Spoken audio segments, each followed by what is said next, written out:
Severe weather hits central Texas, bringing a tornado, flooding, and pounding rain.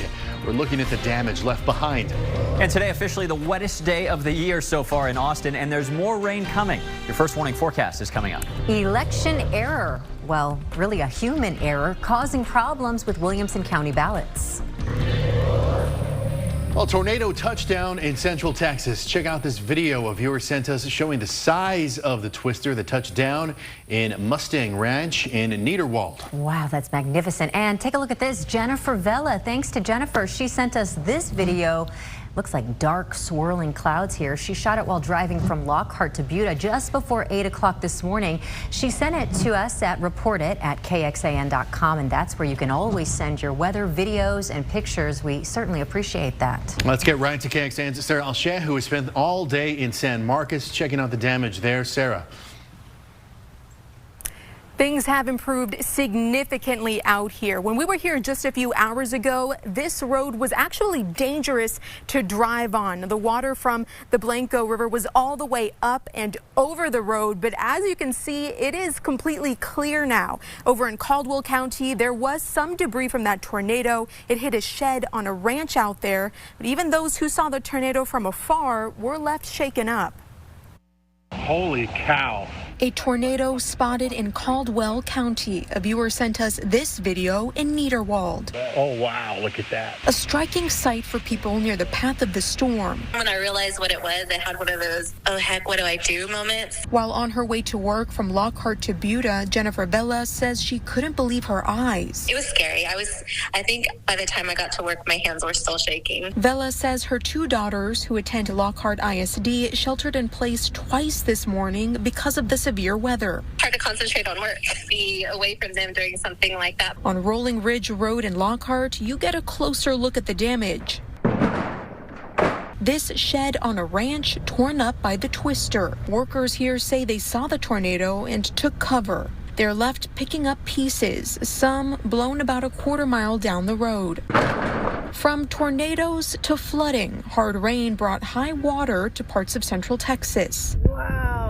In Hays County, TxDOT crews and law enforcement were out in areas where roads flooded. For people like Vella, Thursday's severe weather was a bit of a scare. It was the first time she's ever seen a tornado, and she hopes it's her last. It was kind of a surreal experience, and I don't want to experience again.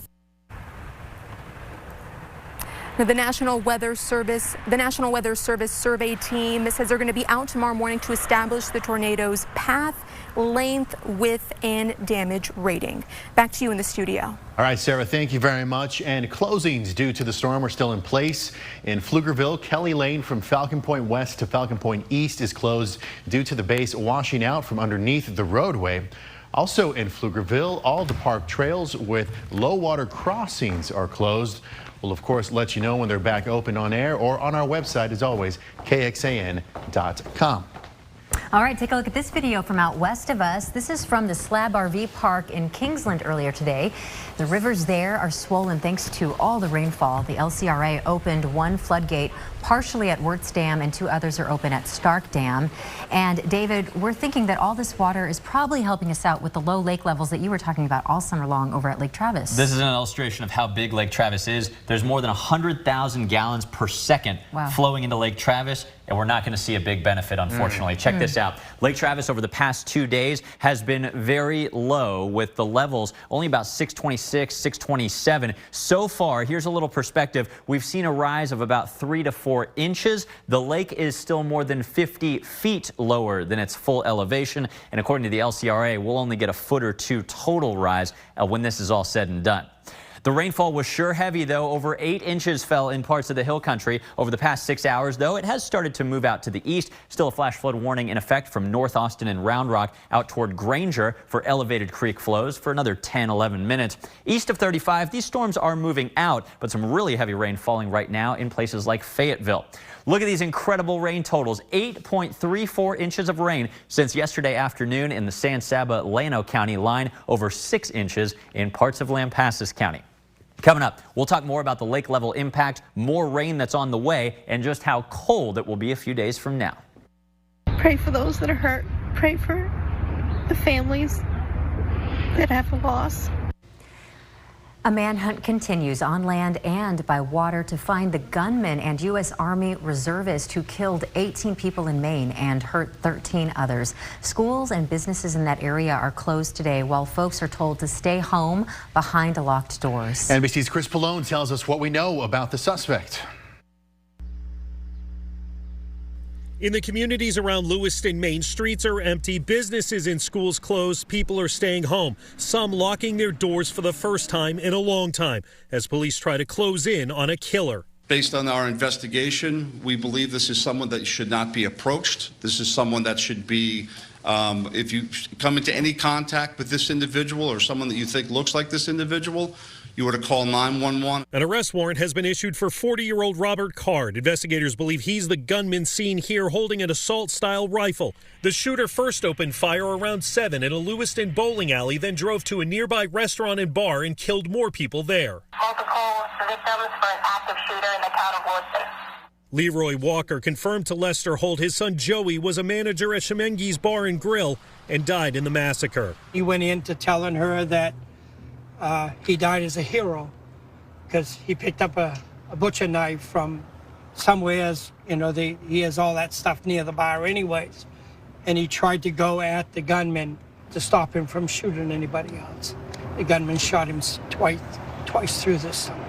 Police found Card's abandoned car about 8 miles from the shootings. A police bulletin said Card was trained as a firearms instructor and believed to be in the Army Reserve. That release also said he recently reported mental health issues, including hearing voices, and had threatened to shoot up a National Guard base in Maine. This city did not deserve this terrible assault on its citizens, on its peace of mind, on its sense of security. Now, as the search for the suspect continues, so many questions remain. Why? How? And is any place truly safe? Chris Pallone, NBC News, Lewiston, Maine. And 2 police sources tell NBC News Card purchased that gun used in this attack legally earlier this year. President Biden has ordered flags be flown at half-staff in honor of all those victims. Well, we have some breaking news this evening from Williamson County, where an elections employee has been fired after their error led to 18 votes not being counted in a sales tax election. Now, if approved, the proposition would increase the taxes for some in Emergency Services District Number 9. County Judge Bill Gravel says the voters affected are in a part of the county recently annexed into District 9. That change was not caught by the employee. I'm resolved to use all of our county resources at our disposal to ensure that this does not happen again to a Williamson County voter. So starting tomorrow, the 879 voters who can vote in this election will be able to do so on a separate ballot, and then those results are going to be counted on a separate machine on election night. Well, coming up in New York, Congressman pleading guilty for pulling a fire alarm. What his colleagues are comparing his actions to. And making Austin more affordable by letting neighborhoods become a little more crowded. The concerns about the zoning proposal that has hundreds lining up tonight to give city leaders a piece of their minds. Well, looking live right now at Austin City Hall, hundreds of people have lined up to talk about the city's rules when it comes to zoning. Austin's mayor and city leaders say some changes to neighborhoods could help address housing affordability issues. Instead of doing it the old way, or what people have grown accustomed to, on trying to address how we get more stock on the ground. Now here's a look at a few of the possible changes. One would let up to 3 housing units, including tiny homes, be built on a property currently zoned as single family. Other changes include revising regulations for properties with 2 housing units and also removing restrictions on the number of unrelated adults living in a housing unit.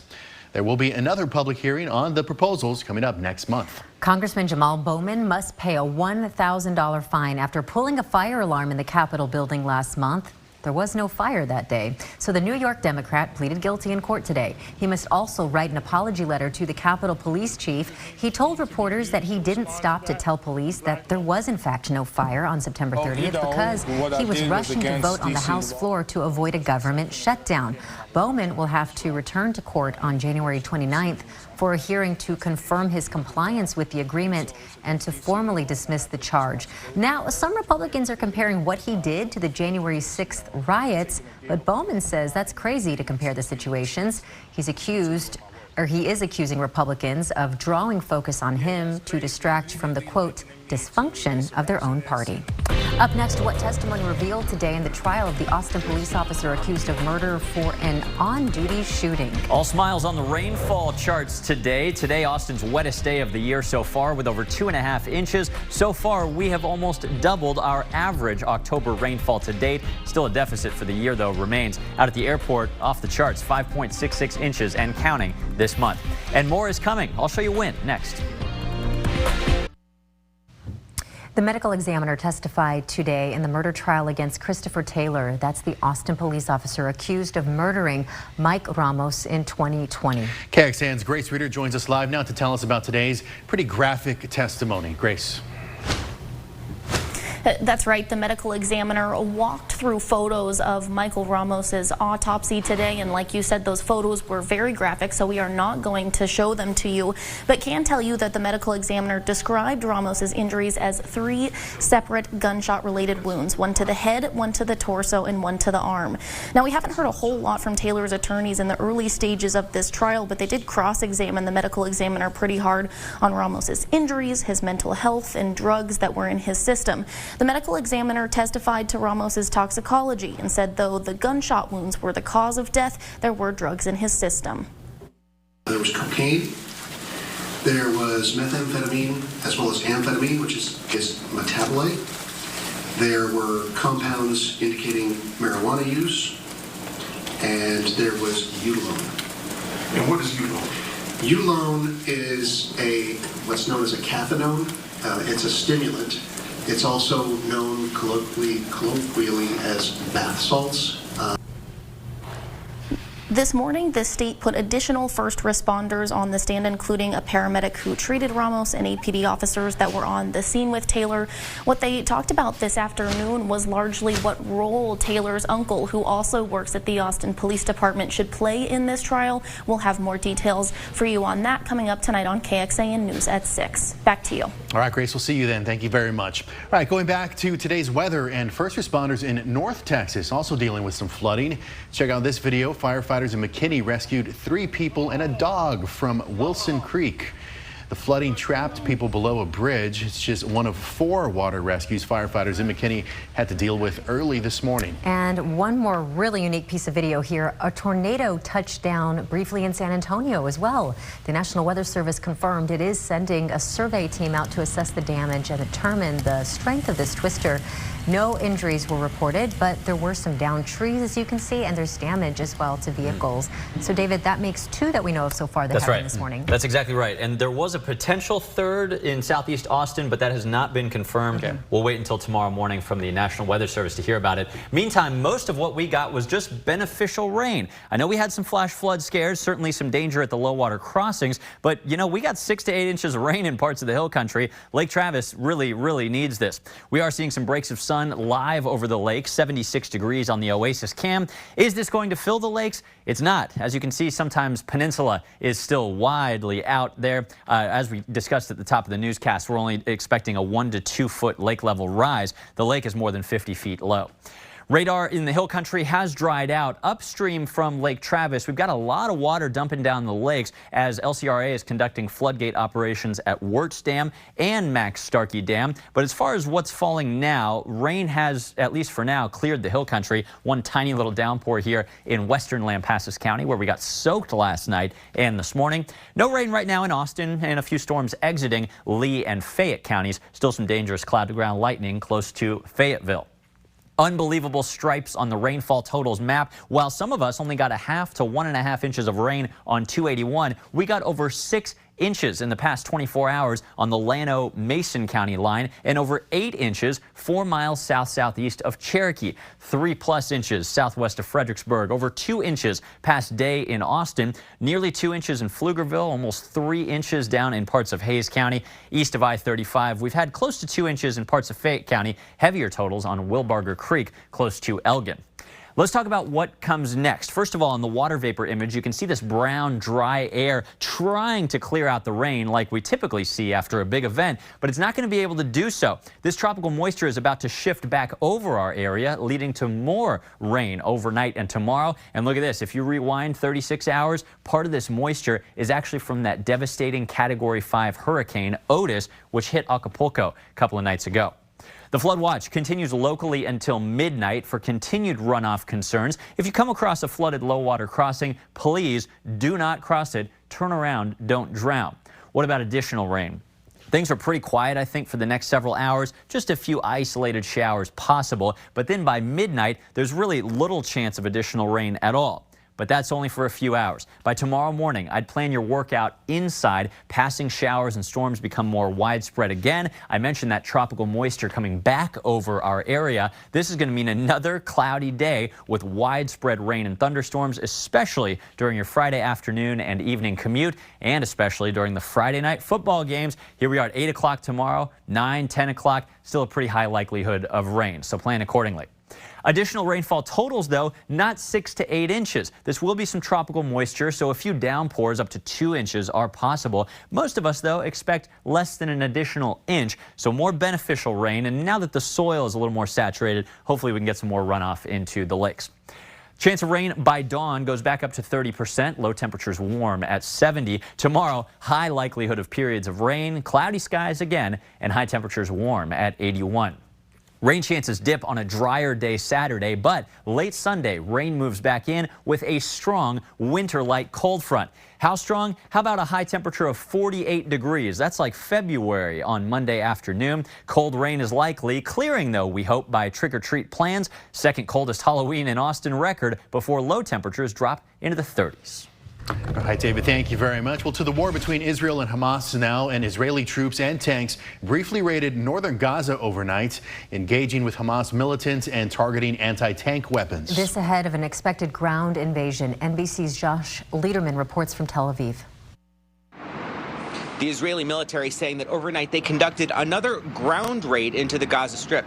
Members of Israeli infantry as well as tanks entering the Gaza Strip, exchanging fire with Hamas and targeting Hamas anti-tank positions, according to Israel's military. Now, this is not the start of that long-planned ground incursion into the Gaza Strip. This is something smaller than that, but it is intended to lay the groundwork by paving the way, sort of knocking out some of those immediate targets that could pose resistance to Israel's military once it actually proceeds with a full ground invasion into Gaza. The Israeli military saying its soldiers are now safely out of Gaza, but promising that there will be more of these kinds of raids in the days ahead as they prepare for that ground invasion. Now, this comes as we are also learning that Israel says that it has now eliminated a senior Hamas official, the #2 intelligence official within Hamas, who they say was responsible for planning the terror attacks of the 7th of October.